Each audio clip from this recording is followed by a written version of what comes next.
Je vais faire mon petit mot au début, fait que pour ceux et celles qui me connaissent pas, là, mon nom c'est Arielle Cloutier, fait que je suis artiste peintre et professeur pour la boutique Pinceau, que je cache le logo d'ailleurs. Pinceau, si vous connaissez pas, c'est une boutique à Québec, donc sur le chemin Sainte-Foy. C'est vraiment à Sainte-Foy. Et on est en même temps une école d'art visuel et d'art décoratif. Puis il y a une partie école, comme là je suis dans une des salles de classe, puis il y a une partie boutique. Donc on vend aussi tout le matériel d'artiste. Ce soir là, je vais vous parler du Inktense. Donc, c'est un médium que j'aime beaucoup personnellement, puis on est plusieurs à l'aimer même, les profs à la boutique. Donc, ça, c'est mon coffret à moi de blocs Inktense, mais je me suis amené quelques crayons aussi pour vous en parler. Fait que j'ai choisi le Inktense ce soir, mais en même temps, je voulais vous donner des trucs pour vous aider encore à amener vos œuvres un peu plus réalistes ou pas nécessairement mais réalistes, mais de vous donner des trucs pour arriver vite à donner du volume à vos formes. Puis c'est tout ça est vraiment dans le coup de pinceau en réalité. Donc c'est super important. Peut-être que c'est des trucs que vous savez déjà. Des fois ça peut être le fun à revisiter. Puis sinon, si vous ne le saviez pas, ben, tant mieux. Vous allez avoir des nouveaux trucs à essayer dans vos prochains projets. Fait que ça va être le fun. Écoutez, on est pas mal déjà pas mal. Je pense que je vais me retourner puis on va commencer ça tout de suite. Fait que là, pour la démo, je me suis fait un croquis de chouette. Puis là, j'ai pas amené ma photo modèle, mais c'est pas grave. De toute façon, là, c'est plus pour vous parler du médium puis vous parler des trucs. Fait que je vais pas chercher à faire un oiseau super réaliste, puis je vais pas chercher à le faire au complet non plus. Le tableau en arrière. Le tableau qui était en arrière de moi, c'était du Inktense et de l'acrylique, justement. Donc, je l'ai mis thématique. Il est disponible en patron aussi. Au pire, je vous mettrai le lien si jamais ça vous intéresse. Mais c'est ça, le Inktense, ça se fait sur toile, là. Si jamais vous ne le saviez pas. C'est sûr que c'est très versatile comme produit. Il y en a qui l'utilisent direct sur la toile, comme Céline Aymon, qui fait un cours aussi là, de sa technique de Inktense. Chez Pinceau, elle met pas d'après sur sa toile. Moi, personnellement, je préfère que le Inktense soit absorbé. Comme quand on travaille sur du papier. Donc, c'est plus facile de faire des effets aquarelles à ce moment-là quand la surface absorbe l'eau et absorbe la couleur. Donc, à ce moment-là, il faut seulement mettre un après sur la toile qui est absorbant. Fait que, la pâte texture légère, soit de Demco, de Liquitex ou même de Golden, en général, la pâte texture légère, elle est très, très, très poreuse. Fait que si vous en mettez une couche sur votre toile, après ça, vous êtes bonne là, pour travailler au Inktense ou même à l'aquarelle. Il y a d'autres types de pâtes aussi qui sont poreuses dans Golden. Puis ils ont différents effets, mais celui qu'on utilise le plus souvent, c'est la légère. Sinon, il y a un fond absorbant qui existe aussi avec Golden, qui rend la toile absorbante. Donc, il y a toutes sortes de produits là qui peuvent vous aider à apprêter votre toile pour être capable de travailler un peu à la manière de l'aquarelle. Donc, la grosse différence, c'est ça, c'est qu'il faut que ce soit absorbé. Le Inktense, tantôt on m'a demandé c'est quoi la différence avec les crayons aquarelles, mettons, de Faber-Castell. Fait que ce qu'il y a de vraiment différent, je vais le faire, dans un des coins, là. Je vais le laisser sécher, puis je vais vous montrer qu'est-ce que ça fait. En général, le Inktense, là, c'est de l'encre aquarellable, mais c'est des pigments qui sont très, très intenses. Donc, d'où le nom Inktense. Donc, de là que vient le jeu de mots. Donc, c'est super pigmenté, très, très intense. Puis, là, ce que je vais dire, c'est valable juste quand vous travaillez sur papier. Mais une fois que vous avez mouillé une première fois votre Inkten sur le papier, une fois qu'il est sèche, il ne bougera plus. C'est vraiment ça la différence avec les crayons aquarellables. Donc, les crayons aquarellables, c'est l'aquarelle, fait que qu'on les ait mouillés une première fois ou non, ça n'a pas d'importance, ça va bouger tout le temps. Donc, à chaque fois que vous allez remettre de l'eau, l'aquarelle, elle bouge. C'est vraiment la particularité. Et donc, vous voyez que c'est quand même très, très intense, les couleurs. C'est vraiment des couleurs éclatantes. C'est vraiment des belles couleurs. Je sais qu'ils ont sorti des nouvelles couleurs, mais ils vont être disponibles au Canada juste cet automne. Je me rappelle pas. Ah oui, Francine, je viens de voir là, ton message. Comparativement à la semaine prochaine, à la semaine passée. Je vais rapprocher un peu. Ça va peut-être sauter. Oups.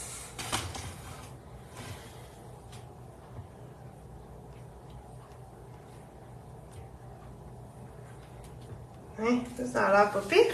OK. Fait que là, moi je travaille là ce soir. C'est pas obligé, j'ai pas obligé de travailler là-dessus.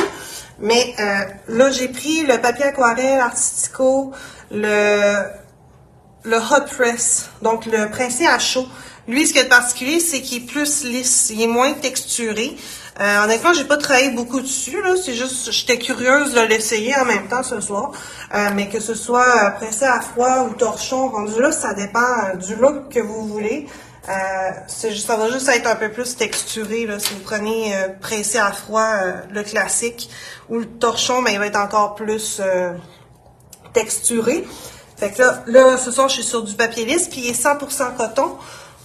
Normalement, le papier 100% coton, il peluche pas quand on travaille dessus. Et quand on travaille à faire des relèves. Donc, ça fait vraiment une grosse différence, honnêtement.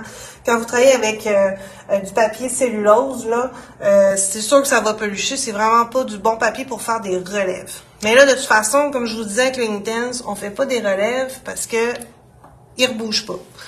Fait que je sais pas s'il est pas tout à fait sec. Je vais attendre un petit peu.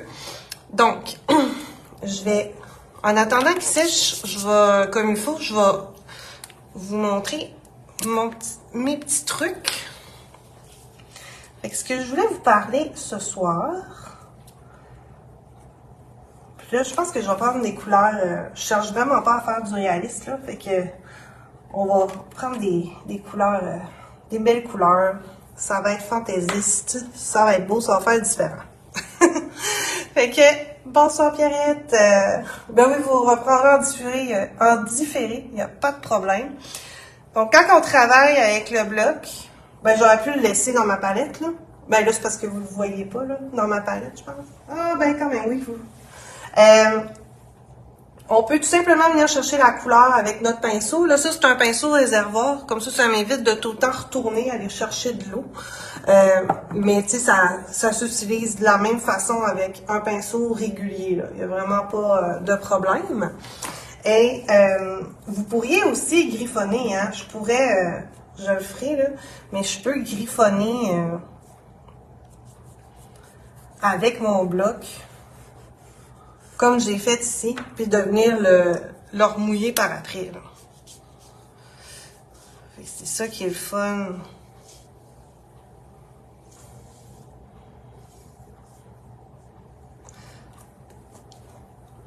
Et ça se travaille vraiment bien, puis c'est vraiment facile de juste étirer la couleur tant qu'elle est mouillée, là.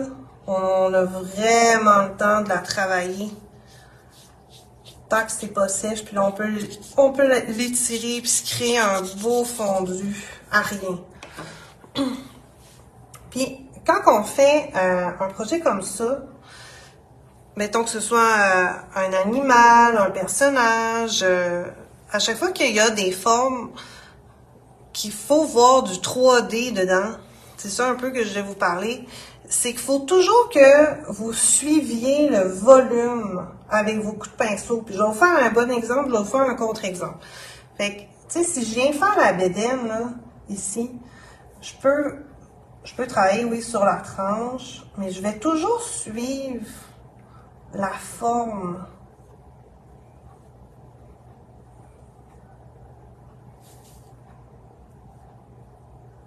Si c'est plus étroit, je vais travailler sur la pointe.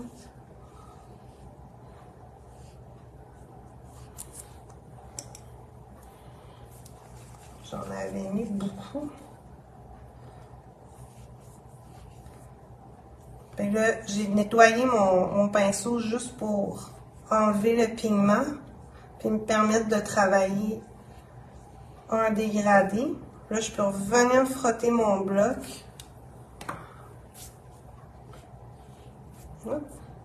J'en ai pas assez. Tu sais, je peux venir refrotter mon bloc pour intensifier ma couleur. C'est ça la différence, tu sais. Là, il est sec, lui.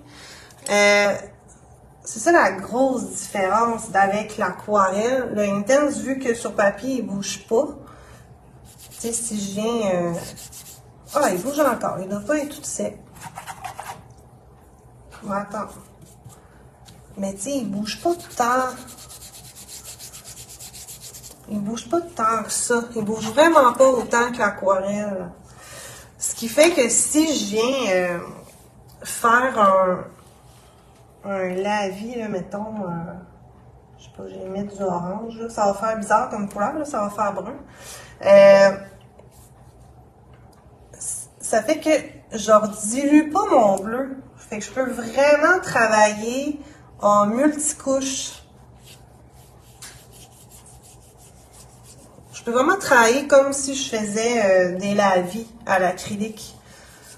Mon bleu, il rebouge pas.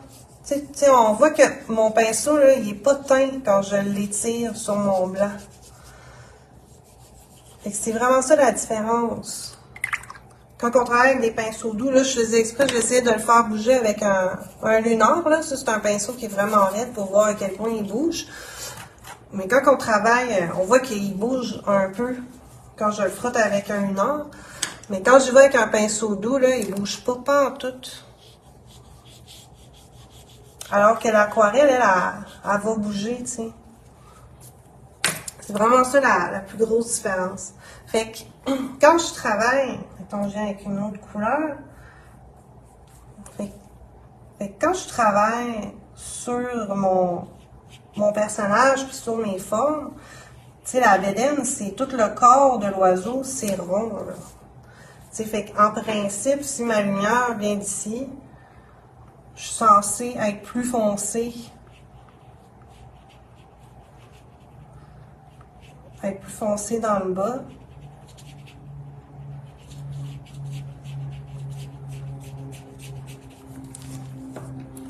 Fait qu'il faut vraiment comme je flatte la bédaine avec, avec mon pinceau. Je vais juste vous montrer c'est quoi la différence. C'est que, tu sais, si je viens peindre mon oiseau ici, là, puis que je viens très droite,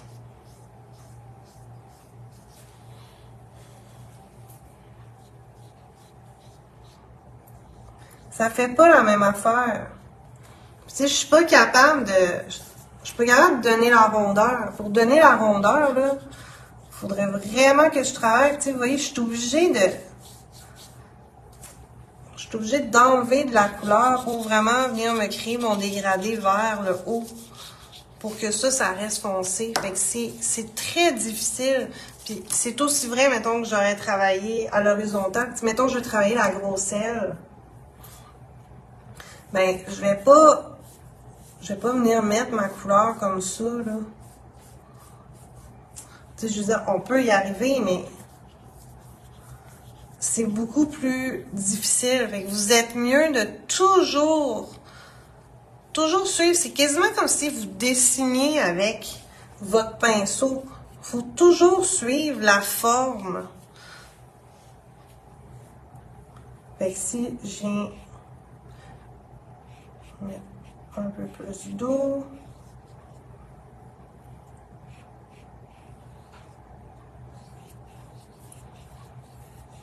Là, c'est comme un triangle. Là, j'ai dépassé un peu. Mais tu sais, je vais vraiment... Chaque coup de pinceau va donner va m'aider à donner l'illusion de la forme puis du 3D.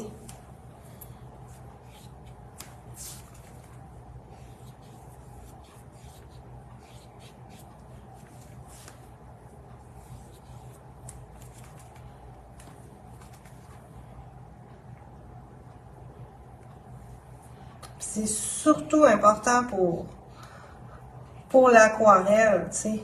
Ben, l'aquarelle intense. Moi, pour moi, c'est toujours des techniques qui reviennent au même quand on travaille dilué comme ça avec de l'eau. Ça revient vraiment au même. Fait que, tu sais, si je viens travailler le cou, là, ici, ben, je vais y aller dans le sens pour l'aider à y donner sa rondeur, puis l'aspect que ça tourne autour du cou comme ça. Tu sais, j'ai l'aile qui vient ici, elle arrête à peu près là.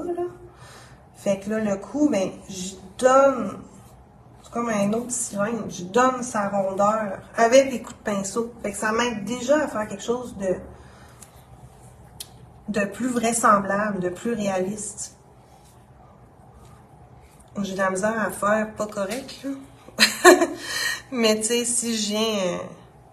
tu sais, dans le fond, des fois, je vois ça, là. Mais tu sais, si je colore, je dis je colore tout mon oiseau, là.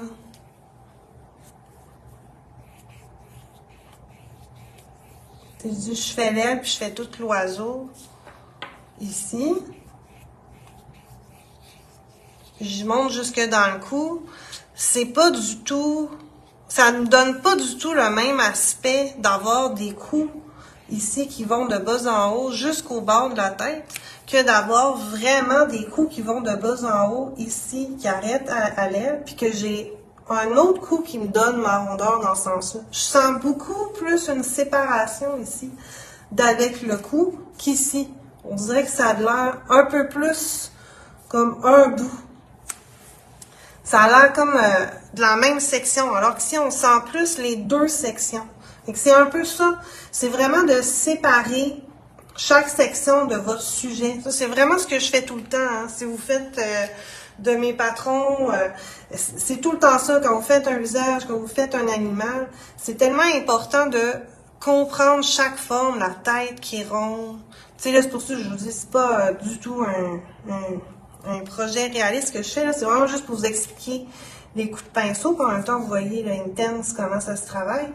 Mais, tu sais, ma tête, là, si je vais lui donner sa rondeur,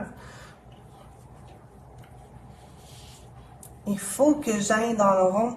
Tu sais, là, je fais exprès, là, je ferai pas le visage, je vais juste lui donner de la rondeur. Fait que je travaille toujours en courbe. Fait que c'est comme, tu sais, si je viens faire un rond, si je viens faire un rond ici, puis là, tu sais, je peux pas continuer comme ça non plus jusqu'à l'infini, là, ça fera pas une boule. Fait que là, c'est sûr qu'à un moment donné, rendu de l'autre bord, mais là, je vais aller dans l'autre sens. Pour vraiment que mes coups de pinceau me donnent le mouvement du rond, me donnent le mouvement du cercle.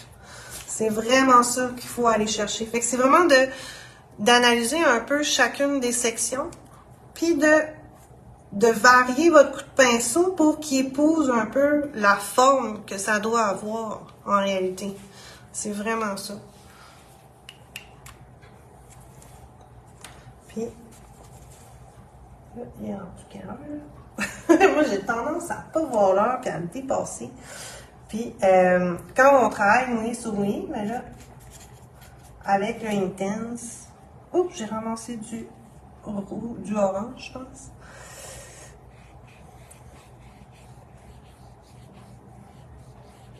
Tu sais, vous voyez, je suis vraiment, il n'est pas totalement sec, mais tu sais, on voit que je suis capable vraiment de faire un avis. Ça fait vraiment une superposition de couleurs, le Intense, plutôt que de faire un mélange. Parce que si je voulais, tu sais, je pourrais là, me faire vraiment un mélange. Tu sais, mais pour le fun, là, si je prends mon jaune que j'ai pris, nettoyé, puis je prends, mettons lui moins foncé, je prends ce bleu-là. Tu sais, je suis capable là, de me faire un vert en mélangeant mes couleurs.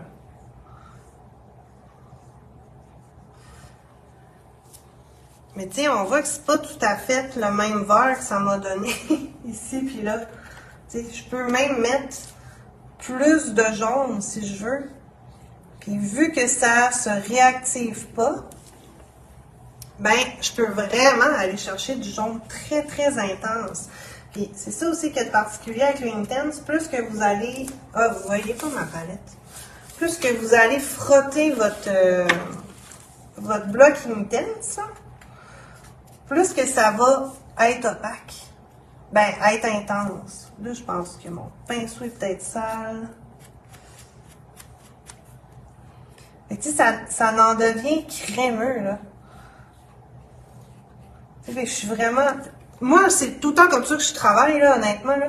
C'est que je travaille toujours très dilué au début. Tu sais, je positionne comme je me pratique. Je positionne mes ombres, mes lumières. Je pratique mes coups de pinceau, que tout soit dans le bon sens. Puis là, après ça, ben, je viens intensifier mes couleurs au besoin. Là, c'est vraiment pas réaliste, là. Mais vraiment pas. On a un petit oiseau arc-en-ciel, quasiment. Tu vois, là, ici, ça a dépassé, puis j'essaye de l'enlever, mais je peux même pas l'enlever. C'est vraiment, sur papier, c'est vraiment permanent. Mais comme je vous disais, quand on travaille sur toile, là, c'est, même si vous mettez une pâte légère sur votre toile ou un fond absorbant, le Intense va quand même bouger. Honnêtement, même avec un pinceau doux, là, si vous frottez légèrement, là, si vous incitez un petit peu trop à la même place, là, ça a tendance quand même à se réactiver puis à rebouger. C'est moins permanent que sur le papier. Mais on voit là que sur le papier, ça bouge pas tant que ça, à moins que on vienne vraiment frotter fort avec un pinceau raide, là, avec un Lunar Blender. Juste pour le fun, je vais le réessayer ici, ça doit être plus sec. Ben, tu vois, même, il n'est pas totalement sec, même avec mon doigt. Ben, tu vois, on n'est pas, même avec mon pinceau raide, là, mon bleu, c'est lui que j'ai fait en premier, là, en haut. On voit que même avec mon pinceau raide, là, je suis pas capable d'aller faire une relève comme je pourrais faire à l'aquarelle. C'est vraiment permanent. C'est juste qu'il est plus long, probablement à sécher, dépendamment de la quantité d'eau qu'on met sur le papier. Fait que, écoutez, ça fait pas mal le tour de ma démo de ce soir. J'espère que ça vous a donné des petits conseils et que ça vous a appris quelque chose. En tout cas, le Intense, c'est vraiment trippant. Puis si vous aimez travailler avec l'eau, ça peut être vraiment un beau médium à travailler. Puis même faire des cartes ou en tout cas ça s'intègre partout. C'est sûr que j'ai pas parlé trop de crayons, mais tu sais, ça s'utilise de la même façon. Hein. C'est sûr que je pourrais aller chercher, je vais en parler juste un peu avant pour que vous ayez toute l'info. Mais tu sais, c'est sûr que je peux aller chercher de la couleur sur ma mine. Mais on s'entend que c'est bien plus difficile d'aller chercher de la couleur sur la mine que sur un bloc. Mais tu sais, ça se fait, là. Là, je peux l'étirer. De la même façon que je travaillerais avec un bloc, je pourrais m'aider en allant avec un plus petit. Puis sinon, ben, je peux aussi venir. C'est ça peut être super le fun. Hein? Vous n'êtes pas... L'Intense, là, surtout les crayons, on les a souvent utilisés, honnêtement, pour faire des retouches sur des toiles. Fait que, on peut venir griffonner, justement, je peux venir griffonner mes ombres, puis là, je peux venir juste les réactiver, puis les diluer un peu pour m'aider à me faire un dégradé. Tiens. Juste que ça se fonde à rien. Fait que, tu sais, j'en ai un bleu foncé. Puis, mettons, je voudrais venir repréciser l'aile.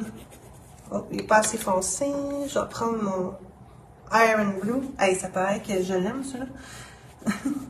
Fait que, tu sais, là, je peux venir crayonner, là, mon aile. Venir chercher de l'ombrage. Fait que ça amène une autre texture de crayonnage qui est bien fun.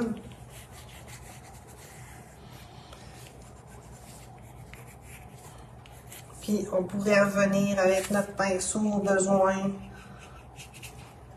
Si on veut étirer. Si on a le temps, vu qu'il n'a pas été mouillé avant, mais j'ai le temps de le retravailler, d'étirer ma couleur. Puis il devient un peu plus intense, moi je trouve. La couleur devient un petit peu plus intense quand on la mouille. Je sais pas si vraiment ça se voit à la caméra, là, mais...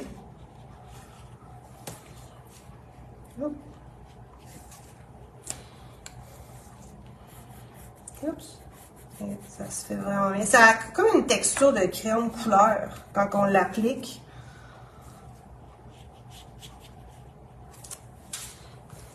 Ouais, c'est vraiment le fun à travailler. Bref, voilà, c'est tout pour ce soir. Merci beaucoup d'avoir été là. Puis c'est ça, là, si j'ai manqué vos questions, là, je vais aller vous répondre. Inquiétez-vous pas. C'est sûr que je vais aller vous répondre. Fait que je vous souhaite une belle semaine à tous et à toutes. Puis on va se voir la semaine prochaine encore. Ça va être la dernière fois là, avant le retour à José. Fait qu'une bonne soirée. Bye bye.